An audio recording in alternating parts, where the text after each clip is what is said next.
We're totally booked. Rock and roll! Well, I think I'll leave you to your reading. Little Hand says it's time to rock and roll. Rock and roller! We are totally booked.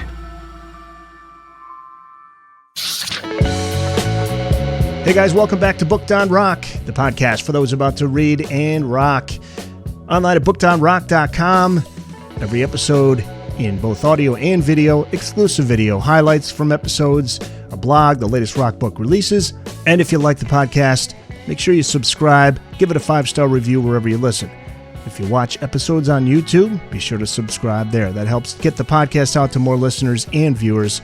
And a big thanks to all of you who have already subscribed and given great reviews. Definitely appreciate it. 50 years ago, in the fall of 1974, Bon Scott and AC/DC joined forces. They began building the foundation for what would go on to become one of the world's biggest rock and roll bands. With Bon, they reached the height of their commercial success thanks to the multi-platinum selling 1979 album, Highway to Hell. After Bon's untimely death, Brian Johnson stepped in as lead singer, and with 1980's Back in Black, the band was even bigger. The album topped the charts and went on to sell 27 million copies. It ranks as one of the biggest selling albums in music history. Just recently, AC/DC announced some U.S. tour dates, their first in almost 10 years, to promote their latest album, Power Up. Here to talk about the amazing story of AC/DC is author Susan Masino, who wrote the book, Let There Be Rock, The Story of AC/DC. Originally released in 2009, the updated edition was released through Omnibus Press in 2020. She's also the author of 2015's AC/DC FAQ, All That's Left to Know about the world's true rock and roll band. We talk about the band's storied history and find out what Susan thinks of the recent news. AC/DC announcing the band's first U.S. tour in nearly a decade. Find a playlist of AC/DC in this episode's show notes. Welcome back to the podcast, Susan. How are you? Oh, I'm great, Eric. Thanks for having me. 50 years ago, fall of 1974, Bon Scott and AC/DC joined forces. Hard to believe, 50 years. As we know, they only got bigger as the years went on with Bon, culminated with 1979's Highway to Hell. Brian Johnson steps in after the death of Bon in 1980. Back in Black, huge, one of the biggest selling albums in history. You have an interesting history with the band. Talk about how it was a chance assignment to see the band perform that began your journey with the great AC/DC. Well, I was trying to get my foot in the door at a local paper here in Madison called the Mad City Music Sheet.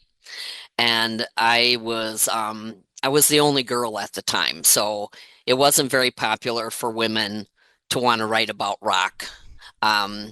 So I just, did small things for them. And on the afternoon of August 16th, 1977, the same day that Elvis died, I was driving by their offices, and my intuition, which I call it the voice, told me, pull over and get an assignment. And at first, I just kind of blew it off because I thought, well, they're not going to give me anything because they haven't so far. And now I heard it again. Pull over and get an assignment. So I went in to the office, and one of the editors was just hanging up the phone. His name is Gary Summers, and actually he's on Antiques Roadshow now. Okay. He does a lot of, rock memorabilia and all of that. Yeah. Yeah. So anyway, he had just hung the phone up and looked at me kind of like, what do you want? And I said, oh, I was just here to see if there's anything I could help with, or, any bands that you needed to review, or anything, I'm up for anything. And he kind of, shrugged his shoulders, and he said, well, I just got off the phone with Stardate, which was one of the major promoters here in Wisconsin at the time. There were two, Stardate and Landmark, both out of Milwaukee. And he said, well, I just got off the phone with Stardate. They have a band downtown tonight at the Stone Hearth, and they need a gopher. And he said, there's no pay. You probably can get a friend in for free, but they need you down there at 4:00 this afternoon and just, help out the promoter. And I was, like, aye, sir. I couldn't wait. I was like that. I finally got something. This was your chance. And I know. And little did I know what this was going to do because I had seen all the big bands throughout my high school years. I'd seen Black Sabbath, Deep Purple, The Who, Cream. I mean, everybody. And so as I was leaving, I turned around and I said, "Oh, by the way, what band is it?" And he again he kind of said, "I don't know, some band out of Australia called AC/DC." And I thought, and I'd never heard the words before, so I was like, "Oh, okay," and thought nothing of it. They had no airplay, even though they had their fourth album out, Let There Be Rock. The U.S. was not giving them any airplay. And actually, I think Rolling Stone kind of trashed the album, if I remember right. So I had never heard of them. I had never heard a note. And I went down to the club, and right away I was sent out to buy some Blue Nun wine for the lead singer. The band was out to dinner, so they were not there. And they had a three-man road crew. It was $3 to get in. I still have the poster or the flyer for the show. $3. Oh, man. $3. And I had no idea, what I was in for. So they had a little one-page bio. And they were not very pretty looking in these pictures. They they looked a little and it said, they had just come off finally they got to the UK and they did a very successful tour over there. And then that got them into the US. So the bio mentioned how they had started brawls from one end of the UK to the other. And I'm thinking, oh, is this really what I want to be doing tonight?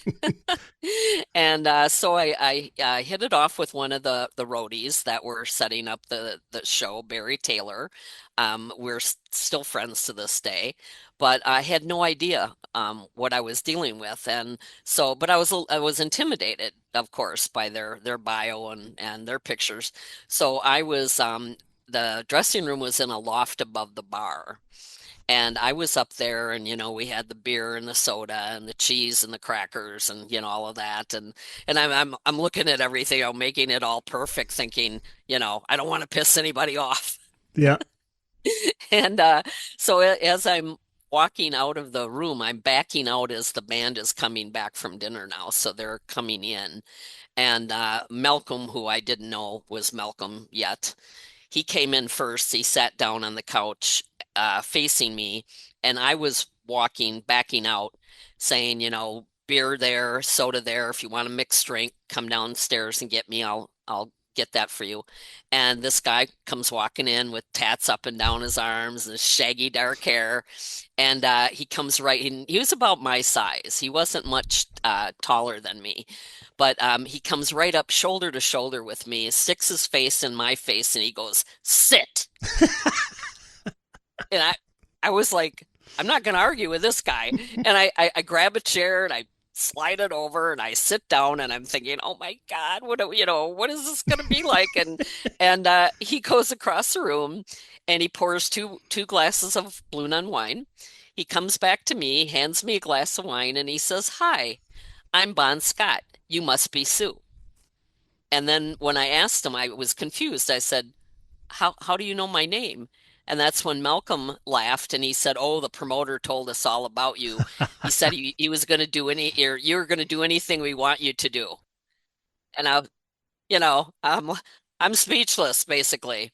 But I had still not heard a note of the band playing yet. And I hung out with them until it was time for them to go on stage.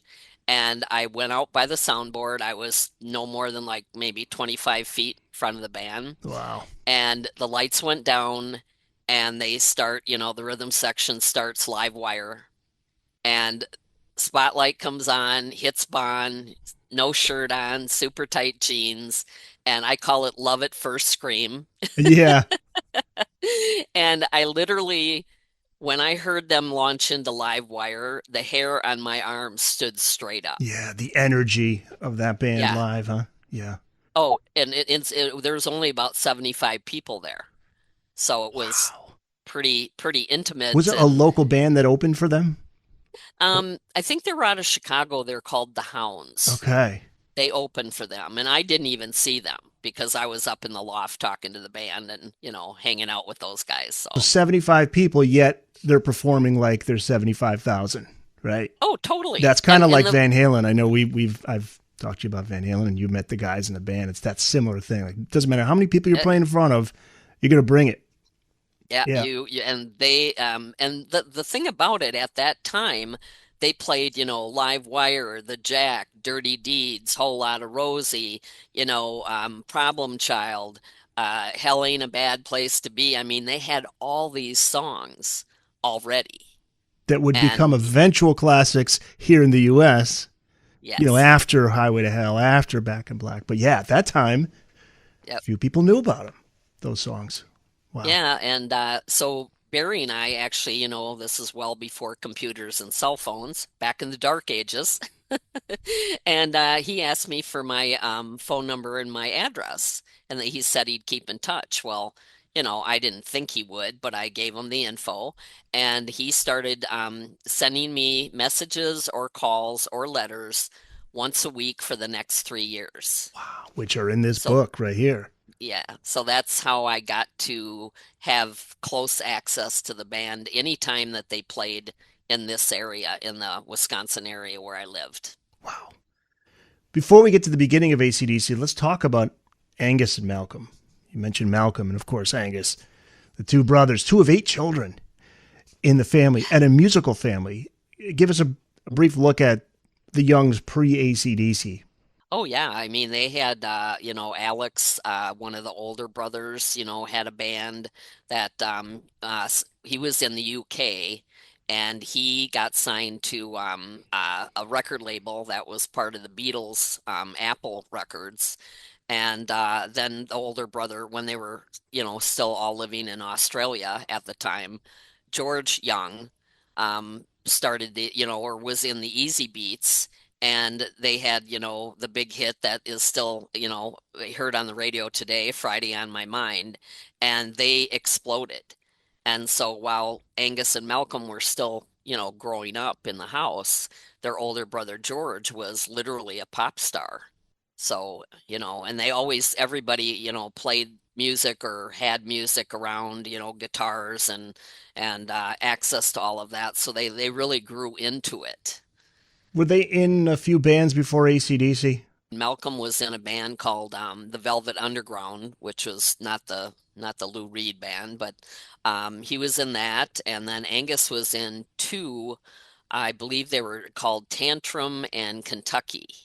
Okay. So they were both, playing in the area kind of thing. And then Malcolm decided to, start his own band. And he kind of had to convince Angus to be in the band. He wanted him to play lead in the band. And they were, oh my God, I mean, they were still teenagers at the time. Booked on Rock Podcast. We'll be back after this. Don't go away, gentlemen. We may need all of you.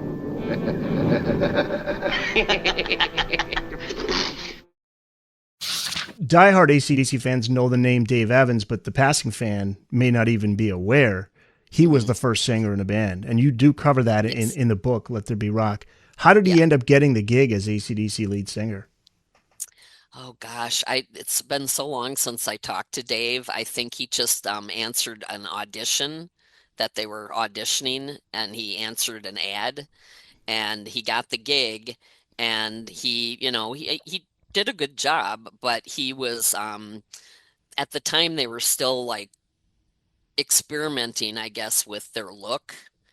So for a while, like, I mean, Angus went through a bunch of stuff. Angus was like super Ang, super A, like Superman. He wore the monkey Um, suit early yeah, on. he did was in Yeah. a gorilla suit at one Yeah. time, and Malcolm was dressed like a pilot, with the high boots and the scarf around his neck. And Dave Evans was more glam rock, Right, in the like way that he T-Rex, Mark presented. Bolan type of look. Exactly. Right. And so as they worked together, then they acquired, they had Mark Evans on bass, and Phil Rudd, which was a huge find for them. Phil Rudd on drums, and Phil Rudd actually is the only member of the band that is a true Australian. that he was born in Australia. Interesting. Bon, yeah, Bon, Angus, and Malcolm were all born in Scotland, and then they emigrated to Australia when they were kids at different times, of course.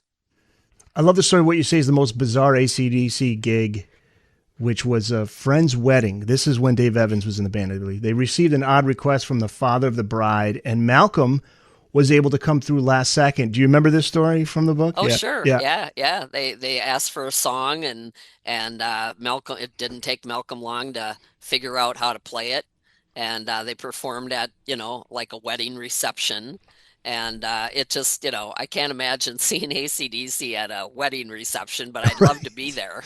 And it was some obscure song because I think Oh yeah. it was an older gentleman, so it was like I can't remember. We could look for it here, but yeah, they had some interesting gigs. Mm. But of course, we know that Dave Evans didn't last long, so he's out of the band. Bon Mm. Scott, let's get to Bon. And reading Yeah. about Bon in the book, you see his image was really not an image at all. Like that was Bon. Mm. That was Yeah, oh, him. yeah, that was him. Yeah, talk about his background. He came from a working class family, grew up in a tough place. He was a street fighter, right? Yes, yes, and his dad was always playing drums in the drum corps. I can't remember the proper name for it, but this started back in Scotland and then continued into Australia when they moved. And Bon was, I think, he was young. He was only like six or something, I think, when they first moved to Australia. But he would play with his dad, like when they would do a parade or they're playing out. Bon would follow his dad, and Bon actually started out as a drummer.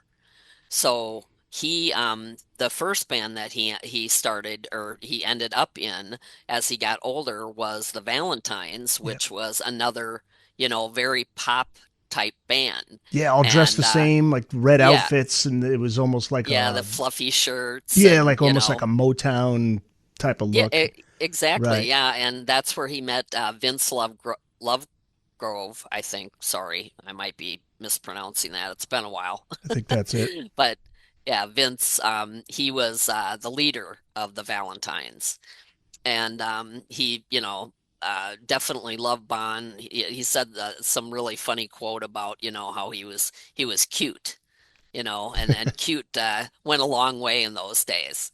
So he sang with the Valentines, and then that ended up breaking up, and then he joined a band called Fraternity, which was like the band or Grateful Dead type Right. Very different. music, and Yeah. yeah, very like folksy, and Yes. and I think they all lived on a farm together, and they were kind of hippie-ish. Bon was had his hair longer and all that, and so that's when which is crazy. Fraternity got to tour the UK, and this is, at the same time that Brian Johnson was in a band called Geordie. So when Bon was in the UK, and I have to look it up, I don't remember the exact town it was in, but he saw Brian Johnson perform, which was, how crazy is that? And Brian was having an appendix attack, appendicitis. So he was like, you know, in pain, and he put all he could into the performance to get through it, but Bond thought that this was like part of the act. And Bond was, super impressed with him. And I have read stories that they did meet and they did have some drinks together and stuff at some point. I don't know if he saw him more than once, but he also saw Brian carry Brian's guitarist on his shoulders. That's where Bond got the idea to put Angus on his shoulders. Wow. Okay. Interesting. And Yeah. yeah, and then at some point after, Bond ended up in AC/DC, he said to them, if you ever need to replace me, you have to look into this guy named Brian Johnson, which once Bond passed, they didn't remember that. That's not how he got the audition. A fan in the United States actually, after Bond passed, sent a cassette tape of Geordie to AC/DC's management. And that's how Brian Johnson got the call to audition for the band. As fate would have it, as they say. Yeah. Yeah, Yeah. they actually had met. Yeah. And The history of AC/DC, it's kind of got some myth, some fact. Like Bond was either roadie, was he either, that was the thing too. That it's not really sure. Like, yeah, how did well, he join AC/DC, Bond? what I've read and when I did my research and everything is that Bond, he was in a very serious motorcycle accident when he was in fraternity. It's amazing he lived through it because he had a lot of injuries. Took him a very long time to recover. And Vince, his friend Vince, was giving him odd jobs to, help him make some money, things like that. And so he may have driven the band around a little bit, Right. but I haven't really confirmed those stories. But I know that Vince knew that, they wanted to get rid of Dave Evans. Vince knew George Young, so Vince and George were friends. And he found out that the band needed a singer, and that's when he told Bond, he said, "You've got to audition for these guys."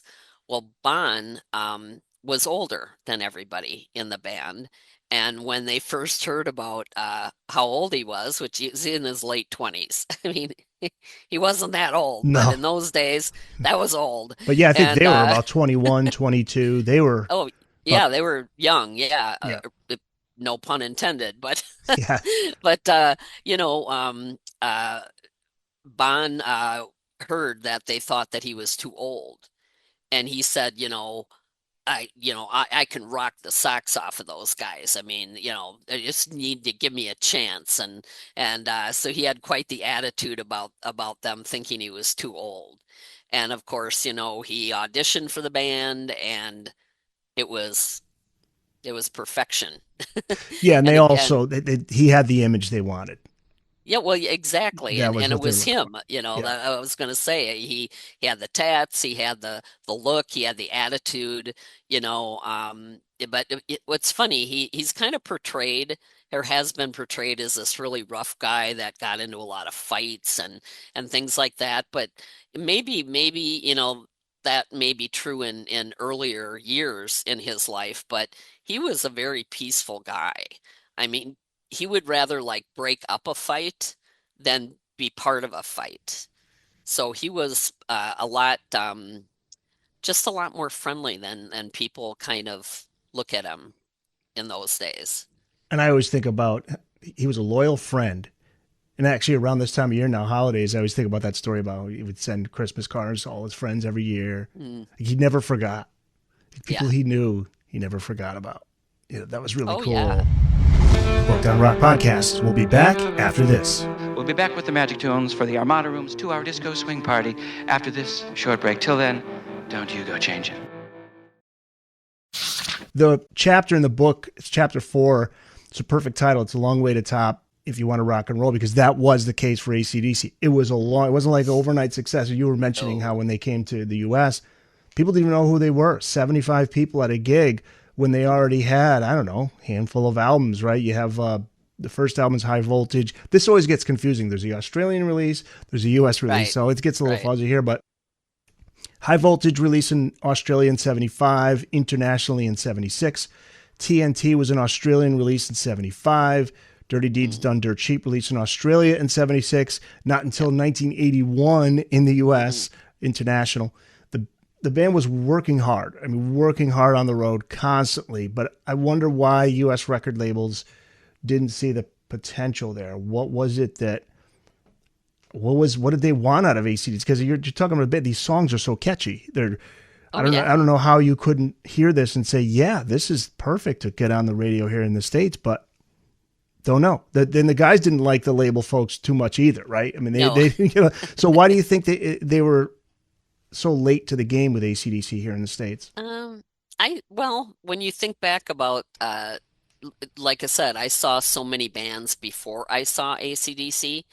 And to me, when I first saw AC/DC, they sounded like no one I had ever heard. So they definitely had their own corner of the market there where they weren't like anybody else. And I know that I did several interviews with the late Perry Cooper, who worked for Atlantic Records. And he was a very big part of getting them signed to the label. One of the things that the record company was leery of was Angus's Duck Walk was too much like Chuck Berry, Hmm. in their opinion. Which he was a huge fan of. He was a huge fan of Chuck So Berry. yeah, and he does it so well. I mean, you know, but I know that Perry they actually the label got a I don't know, I can't remember the name of the thing, but it was to play a video on. And in those days, it was kind of like a recording on a circular device, and you could see, the band live. And when they saw that, Perry was like, these guys, we've got to give them a chance. We just have to. We have to, like, sign these guys. And I know there are other people at Atlantic Records, which I won't name, who took a lot of credit for the fact that AC/DC got signed to the label, but Yeah. Perry was a very big part of that. Perry became very close friends with Bon and went on a lot of tours with them and always shared a room with Bon. So it was Perry that convinced the label to take a chance on them. Yeah, he did all sorts of creative stuff to promote the band. There's something in the book, the story about one where Angus is mic'd up live. There's like a radio broadcast, and so they had Angus mic'd up, so he's literally doing a broadcast while he's on stage, I think, right? That was they did so many things, and one of the first cities that really, the band took off in, if you will, was Jacksonville, Florida. Okay. That became a huge, city for them. And but when I did the research for the book, when I first wrote the book, when it came out in 2006, I literally broke their history down a week at a time and talking about how hard they worked. I went for a 7-year period before I found a break longer than 2 weeks. Wow. Yeah. Wow. So yeah, they were touring hard. I thought there was a show, the Day on the Green show in Oakland of '78. I thought maybe you're going to say that was a big day. Oh yeah. Barry Taylor, you mentioned him. You were in contact with him. He wrote to you often, and he's writing about at that period. He's telling you about how they go on at 10:30 a.m. This is with who else was there? Was Van Halen part of that? Not yet. No, I think Ted Nugent and a lot of big acts. Journey, maybe. Yes. Point being, they go on at 10:30 a.m. Not the greatest slot, but 70,000 people on their feet. So I was wondering, is this really when we start to see, or at least when Barry starts to feel like, yeah, this band's on the verge of breaking big? Is that? Yeah, it definitely because I met them at the end of 77. And 78 was a very big year for them as far as, like, getting noticed. And, Power Age was the album, which is that's the AC/DC fans will, a lot of them will say that's their best album, which is really interesting, because you think Highway to Hell or Back in Black, but that's the one. Yeah, no, I love that That's your album. favorite. I love Yeah. every single song on that record. And what I like about that record is that because I had seen them in bars and, small venues and then, on their way up to stadiums, but Power Age gives you the sound that they really put off the stage if you were seeing them live. It has a rawness to it. It just doesn't have a huge hit single, but that's the only thing. Right. It's kind of like yeah. Montrose's album where there's no huge single, but you listen to the whole thing from start to finish. It's amazing. Yeah. Well, sorry, I kind of cut you off. You were talking, but that's the point where we're at here. Yeah, and so by August of 78, they were opening for Aerosmith. So that's when, and they got more tour buses and more roadies, and things were really starting to take off, but yet they still didn't have that hit song on the radio. Yeah, Power Age, Rock and Roll Damnation, the only single from that album, according Hmm. to Wikipedia. Yeah. There's such great songs on there. I mean, Riff Raff, Oh, oh my God. I mean, Gone What's Next to the Shooting, Moon? What's Yeah. Next to the Moon. Yep. I Uh, remember, I remember from Anthrax, Scott Ian on a podcast talking about that was his favorite album, I think, too. Yeah, What's Next to the mhm. Moon, Kicked in the Teeth, Sin City. Yep. Yeah. Well, that's also it turned out to be Malcolm's favorite album, and it's Keith Richards' favorite AC/DC Oh, album. really? Yeah. Yeah. Wow, So we're that's in cool. good company. Sure. And then what was the one Wolfgang and Eddie Van Halen loved together? Might have been Power Age. That might I have been think a it one too. was. I think Yeah. it was. Yeah. Yeah. That's so cool. Yep. Yeah. Yeah, absolutely. So the Highway to Hell album, that's 1979. That's when the band blows up, Hmm. internationally. They're at the top with the best of the game in rock and roll. Yep. October 79, you saw the band play in Chicago at the Aragon Ballroom, and you had a great visit with the band on their tour bus, and you talk about it in the book. And then on the ride back to Wisconsin, you say you cried without really knowing why, but you look back on it years later Hmm. and you feel you may know why. Talk about that last visit with Bon and the band. Yeah, I had seen them several times in 1978, and that's where I got the iconic pictures with them, which is, to this day still makes me laugh because we did, there was the paper that I worked for was now the Emerald City Chronicle, which was a different paper than what I started out with. And we were very popular. We came out every 2 weeks and we had, everybody on the cover. So when they opened for Aerosmith at Alpine Valley in East Troy, Wisconsin, I believe it was August 3rd of 1978, the photographer that I worked with, he always had me get into the picture after he got his cover shots, and that's where we got the shot of, Bond's head on my shoulder, and it was so priceless, but it was getting very exciting because, things were really looking up. And then the whole thing, it's funny, a lot of people don't realize how many people lost jobs over Highway to Hell. Okay. The first two were the record because they didn't have a hit, on the radio, and then the record label was demanding we've got to come up with something. So they did not want them to do another album with George Young and Harry Vanda, and they had only worked with them up until that point. Yeah, they co-produced every album. Yes, Yeah. yes. They, Okay. and back in the day, I mean, George played bass, George played drums. Whenever they were, missing a member, George filled in. George had a lot to do with teaching them how to write songs. He was a huge part, and they had to let them go, which was horrible for Angus and Malcolm It's to family. have to do that. Yeah. Yeah, family.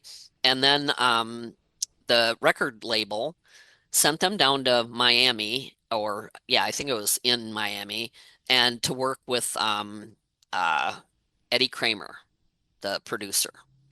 Now, they did not mesh very well. At some point, and this like swearing to Malcolm, Eddie wanted them to add keyboards to some of Ugh. the songs. Oh yeah, yeah. I mean, yeah. What? So the guys, they're so funny.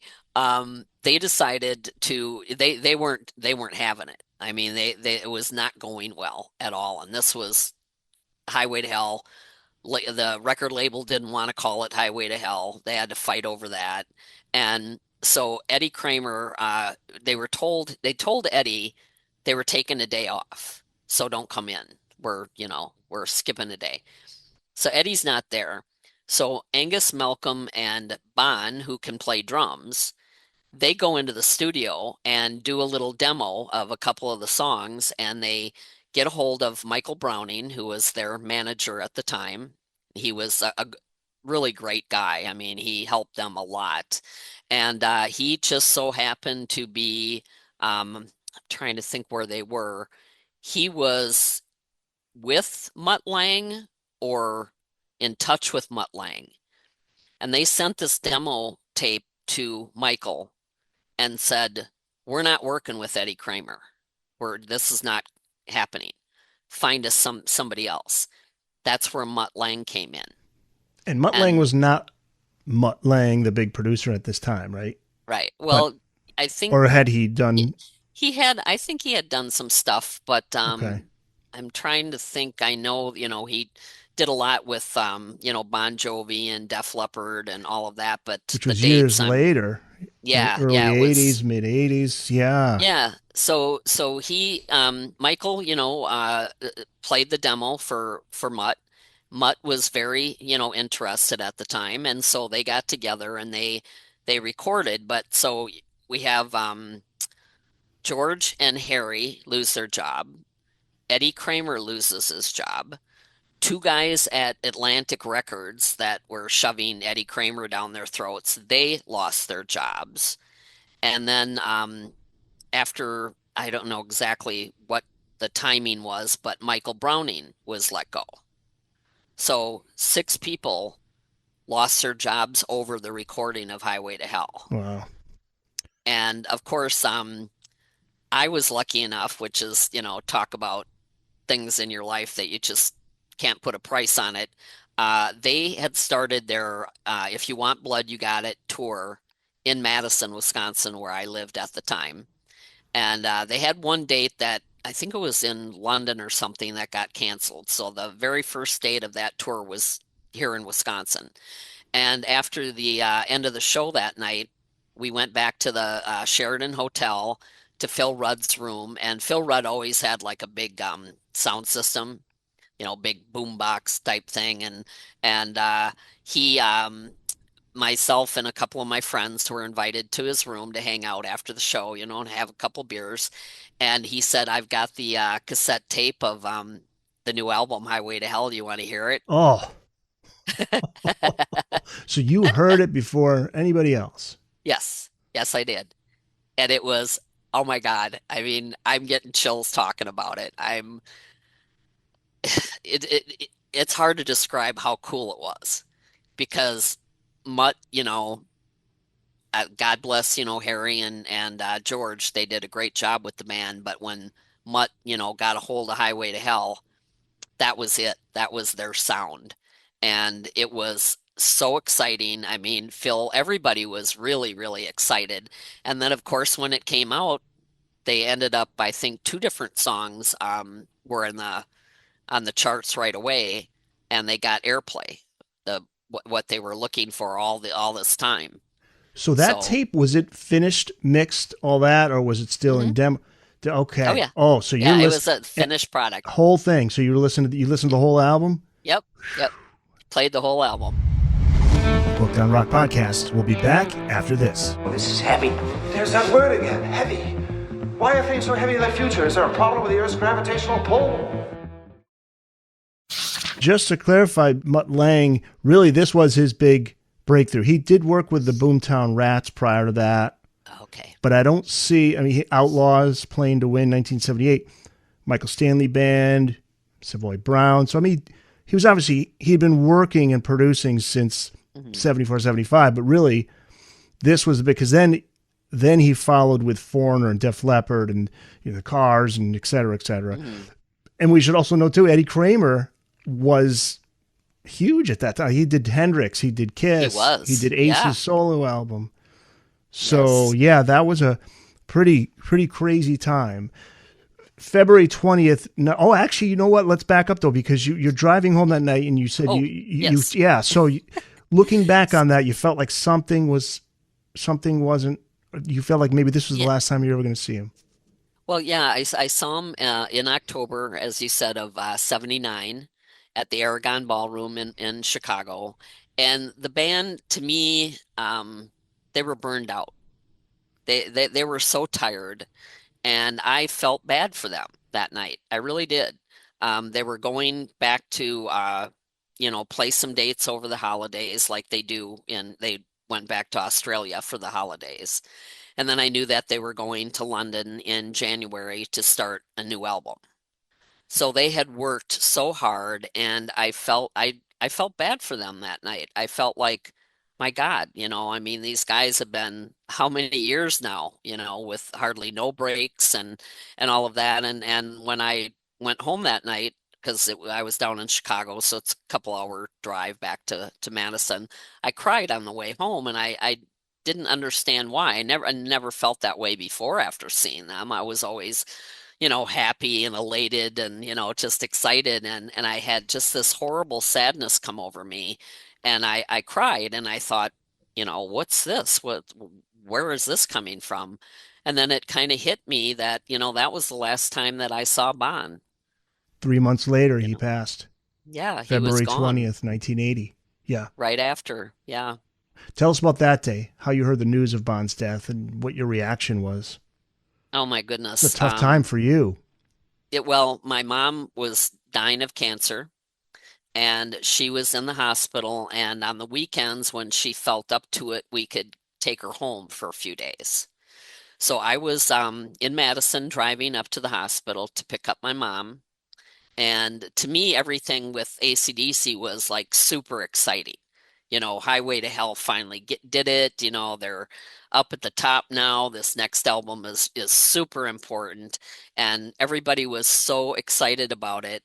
So when I was driving, they were playing a song off Highway to Hell, which I think I blacked out of like what the song was. But of course, I'm blasting the song in my car on the way to the hospital.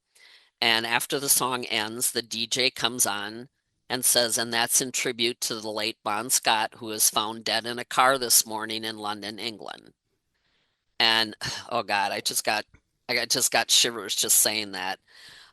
Needless to say, I had to pull over. I couldn't drive. I burst into tears. I found a phone booth and called my boyfriend at the time and said, turn on the radio, turn on the TV, whatever you have. We had no internet. I wanted confirmation. Is this, I just didn't want to believe it was real.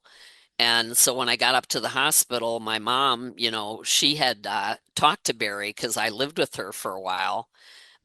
She had talked to Barry and, was very aware of the boys.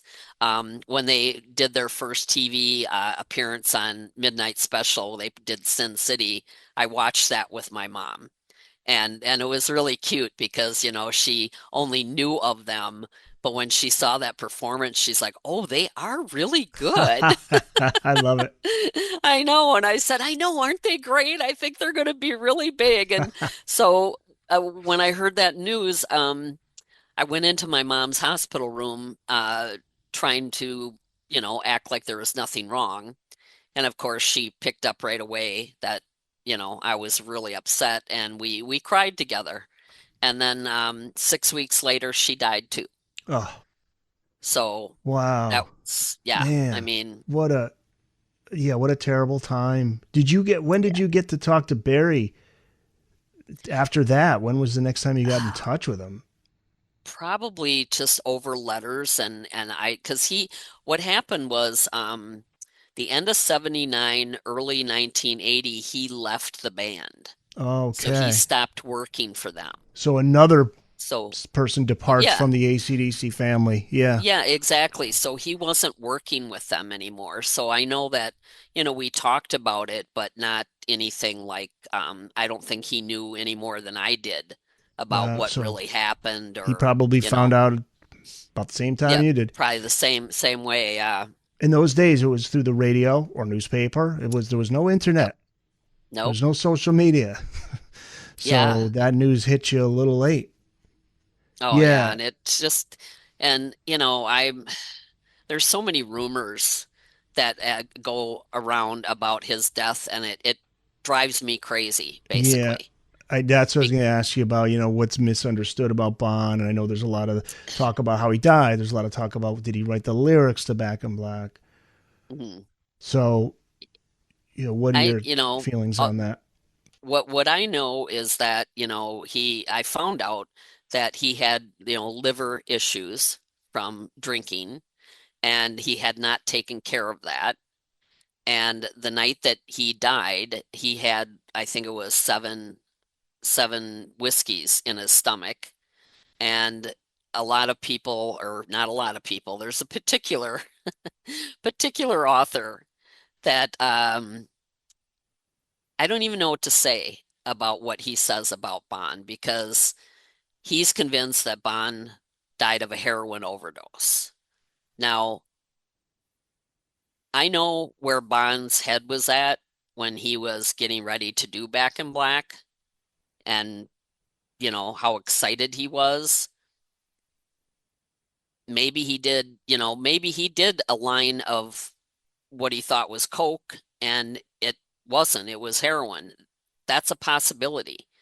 But I do not believe with all of my being that he was using heroin and he went out looking for heroin and he died of an overdose and they covered it up. And this author that I know that you've spoken to, he wrote a whole book about it. And his what's interesting to me is that, and he's blocked me for this, because I contacted him and I said, if this is true, the 4 people that you spoke with, now 2 of them are not even alive anymore. The 4 people that you spoke with apparently lied 40 years ago then. So 40 years ago, they all had a different story. And now 40 years later, they decide to come clean and say, oh yeah, this is what happened to him. And I said, if that is true, then why did you not contact Scotland Yard, or, the police and report a murder investigation?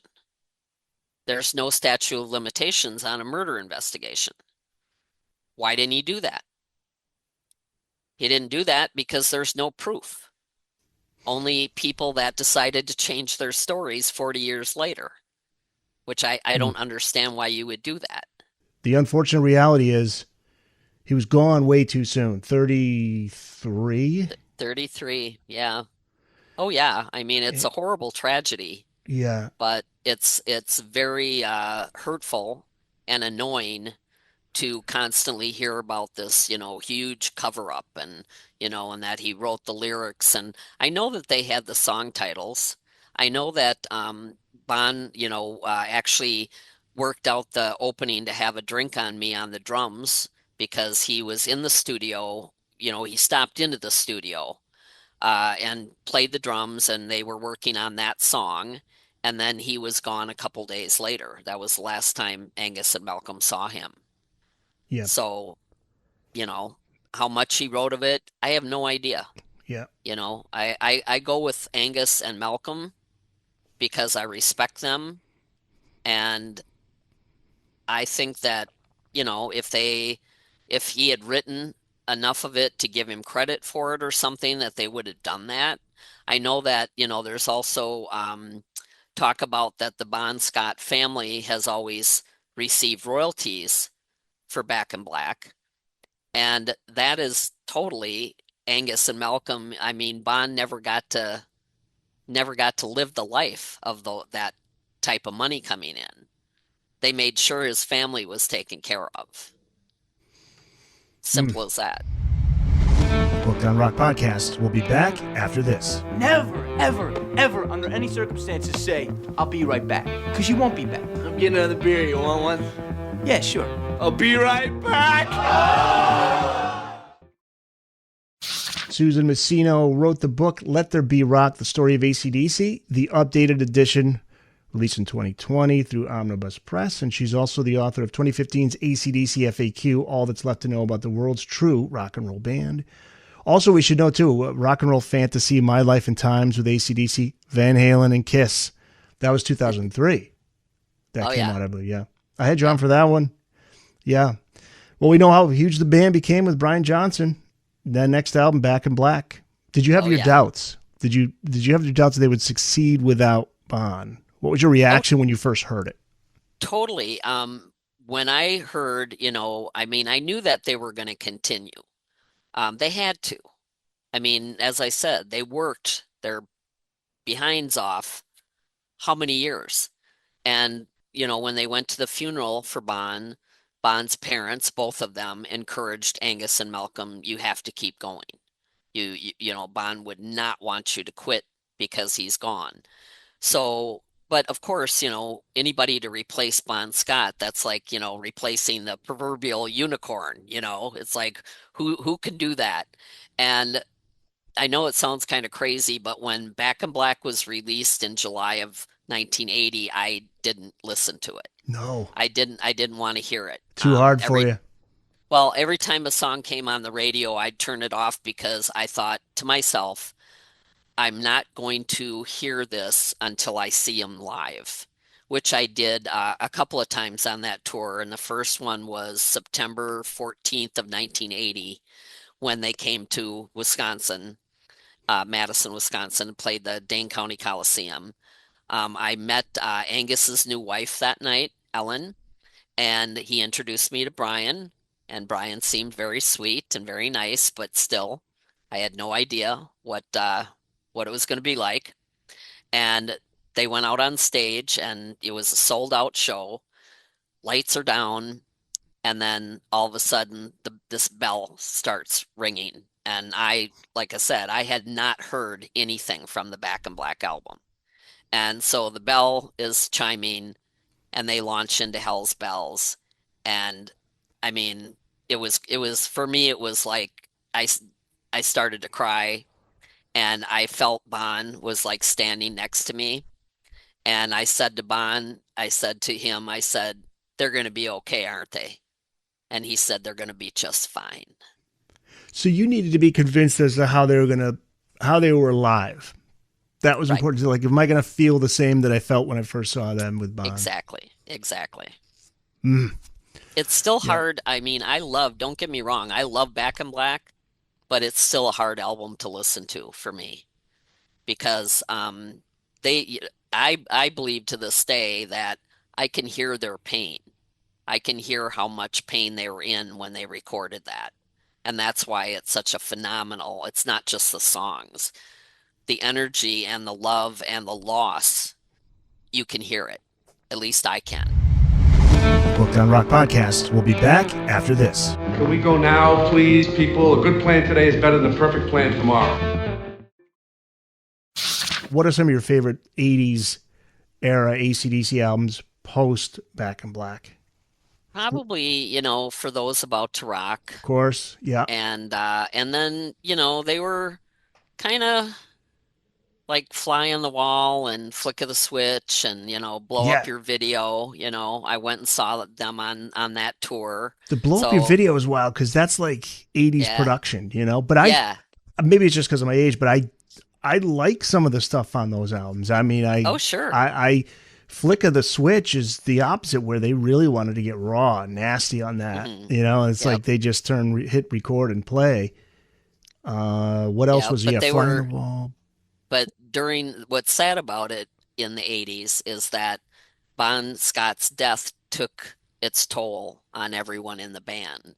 Yeah. And that's where, Phil Rudd, ended up having problems with drugs and was let go of the band the band. I believe in 83. Yep. And then Simon Wright was the drummer. Maybe even another guy that stepped into. I know with Razor's Edge, it was the drummer from The Firm. Chris Slade. Chris Slade, great drummer. But they had Simon Wright for I think a good 7 years or so. Yeah.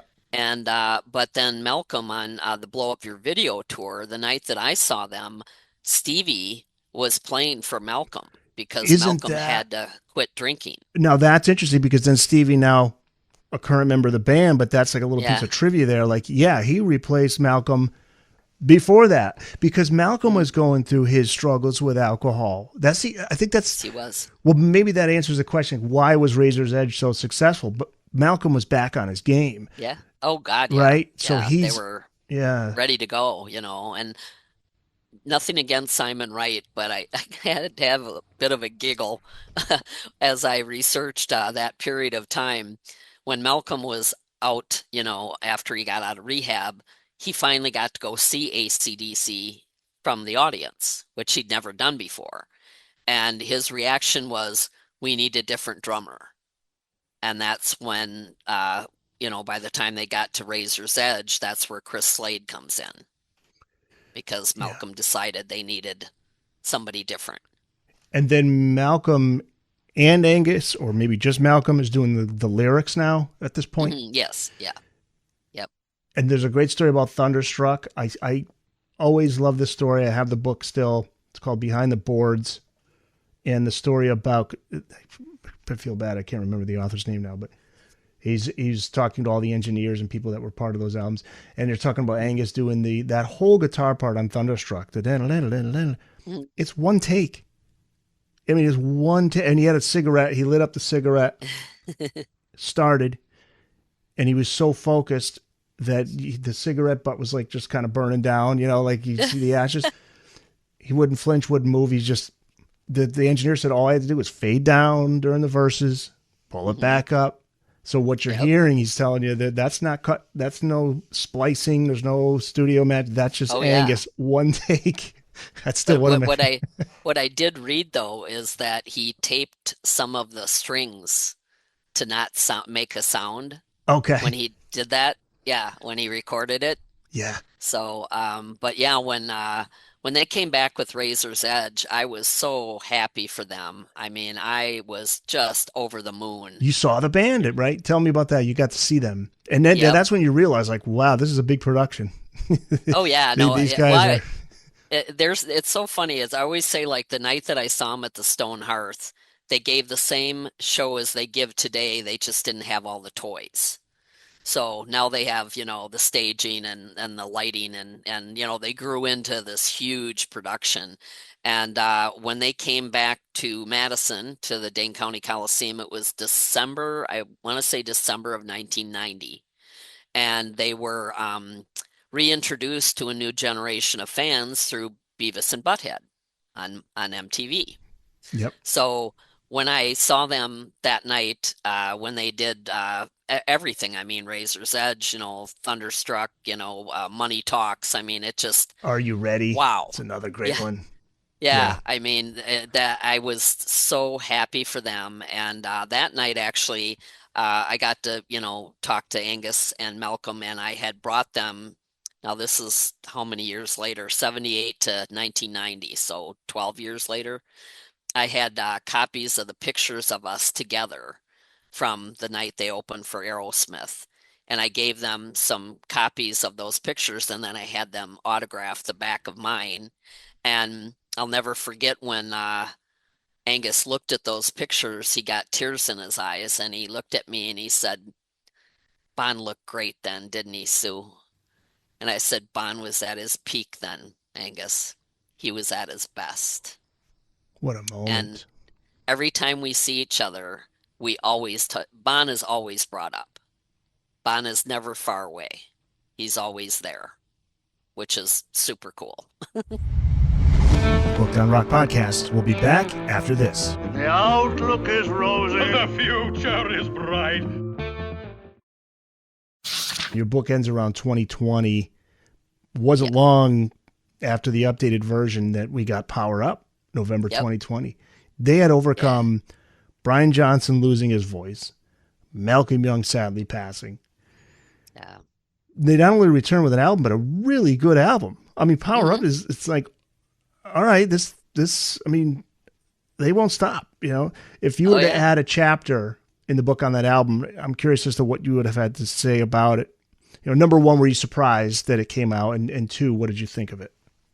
Well, I knew that they had the album they were holding on to it. And we had, were hit with the pandemic. And they released it finally, I believe, in November of 2020. And I, on my Facebook page, I have a lot of followers that are AC/DC fans. And I was begging the band online, release it. We need it. Yeah. It's the pandemic. Everybody's miserable. And so I knew that they had it. And I was very happy when they released it. And, the dedication to Malcolm. And you can feel Malcolm's spirit in that album. And they still have so many good songs, and I still think they have more. You But do. So I you don't think they know. got? Yeah. I don't know if they'll record another album or not. But Now, are I we know talking that songs that Malcolm wrote that are still there there? could Or be. okay, Yeah, yeah. that's kind of what it sounds like to me, that they still have that. But I was just so happy for them, and yeah, I was frustrated because I knew that the album was going to come out while I was updating the book, but I didn't know the title of the album. Oh, yeah. So And there was a so deadline, right? Did you have a deadline to get yeah, it yeah, I out? had a deadline, Yeah. and so I titled the last chapter 21 Gun Salute, because I was trying to think of, like, God, what title would they use for this one? But yeah, I'm so proud and so, just in awe of their talent. I mean, knowing them, getting to know Malcolm and getting to know Angus and Brian and Bon and Cliff and Phil, they're all geniuses. And to me, it's been just a lifetime honor to get that close to someone that talented, and especially Malcolm. I mean, he was so funny. I mean, he was the boss. Was He he? was he Yeah. was yeah, he was the boss. He called the shots, and you would never be able to tell that if you were around him. He was super laid back, he was chatty, but he was soft spoken. He didn't do a lot of interviews. He liked Angus being the showman. Like, Yes, you do yes, your and thing. I'll be back yep. here. And one of my favorite quotes from Malcolm is, someone asked him one time, they said, "How do you feel about your brother being, out in front, the focal point of the band, and he's always doing all the interviews?" And Malcolm just simply said, "If he was getting paid more than me, it'd bother me." It's rare that brothers get along, like brothers in a band, because we know, like, the Oh, Robinson brothers, Black Crowes, yep, the Davies brothers with the Kinks. So there's yep, only really two instances, and I keep bringing them up. But Eddie and Alex, they had a special bond. They fought like crazy, but they loved each other. yep. But Malcolm and Angus, did they ever butt heads? Were they I just? They I seemed such know that. peaceful guys. Like, Yeah, I mean, I know that they did back in the day. I yeah. read, some things about their scuffles, but But there's they not were like an ego so. clash, Not like, Yeah, hey, this is no, it my was. band. No, it's my band kind of thing. Yeah, no, I think that there was, I mean, Malcolm was the older brother, of course, by a couple years, but to me, they had so much respect for each other, I think, and they kind of, knew how special the other one was.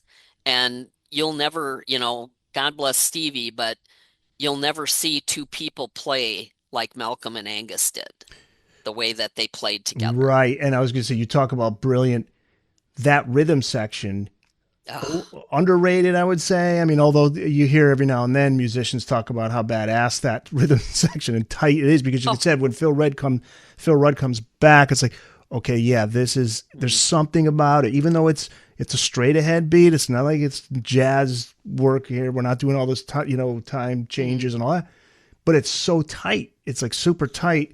Oh yeah. And so, and you mentioned Cliff Williams, we got to mention bass, and then Phil Rudd, Angus, and Malcolm, just the tightest rhythm section ever. And it's just so infectious. Those songs, that's why I think Oh I could yeah. listen to pretty much any AC/DC album, pretty much any song, and I'm locked in. But Mhm, they are two different eras. I mean, I know there's a different style there with Brian and Bond, but mhm. it's still at the root of it is that rhythm section, man. It's just Oh, undeniable. well, to me, Undeniable. I think that they, like Malcolm, Phil, and Cliff, were some of the greatest rhythm sections in rock and roll ever. Yes, absolutely. So now, Like, Cliff is retired, right? He came out mhm, just to do the album. So right now, this tour, mhm. it's Stevie Young, it's Phil Rudd on drums. I'm assuming.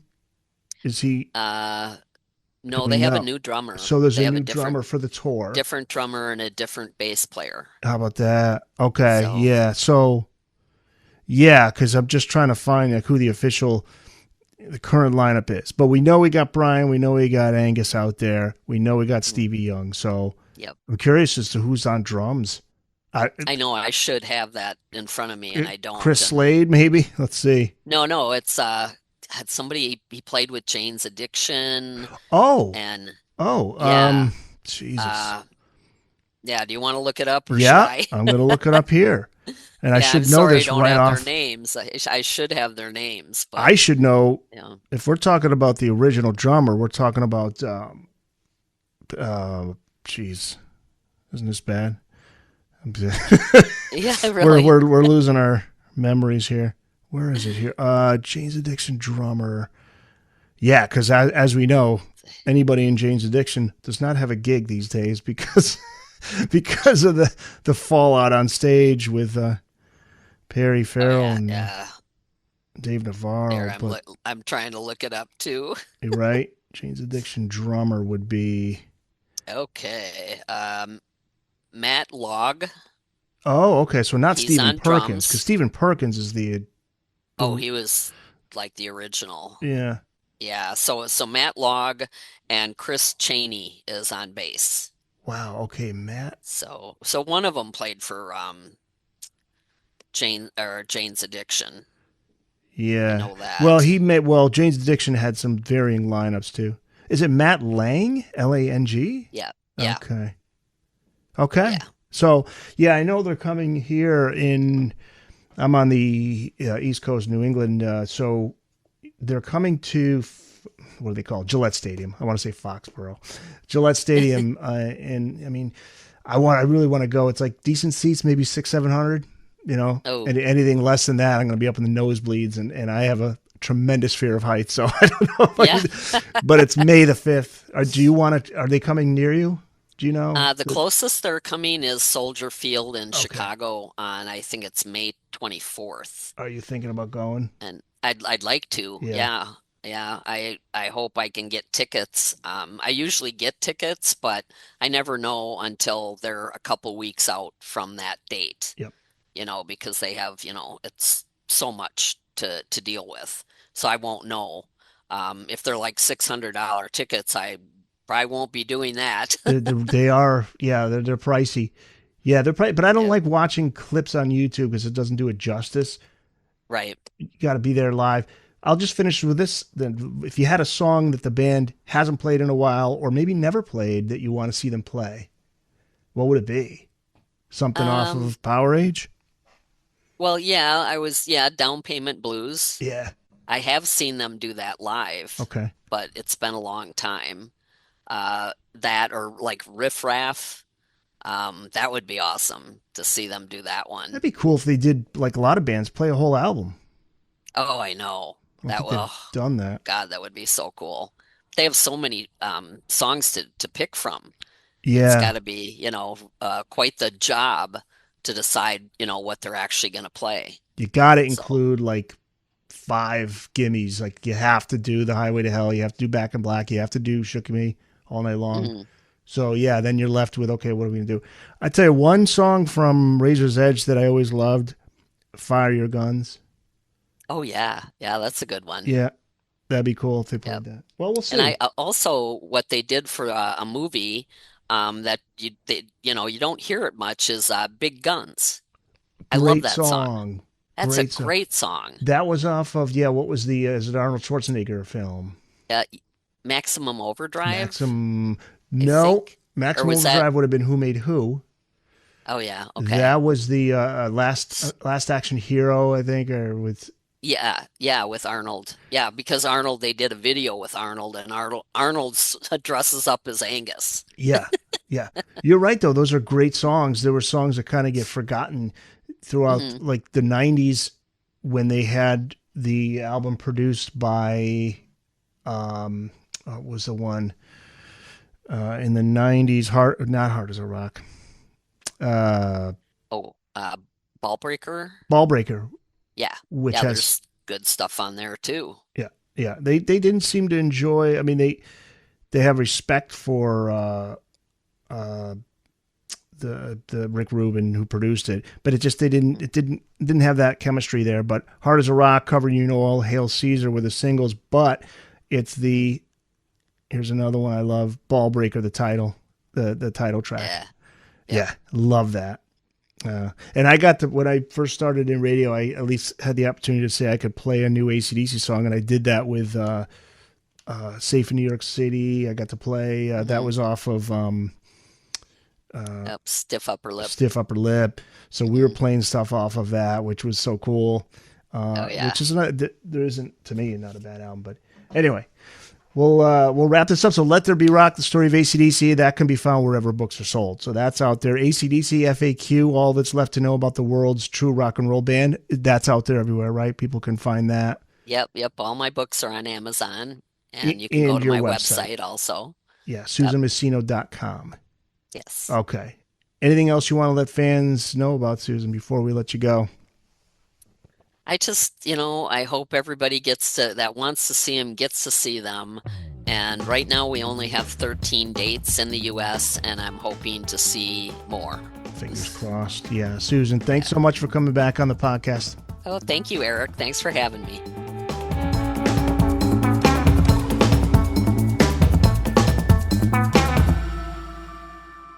That's it. It's in the books.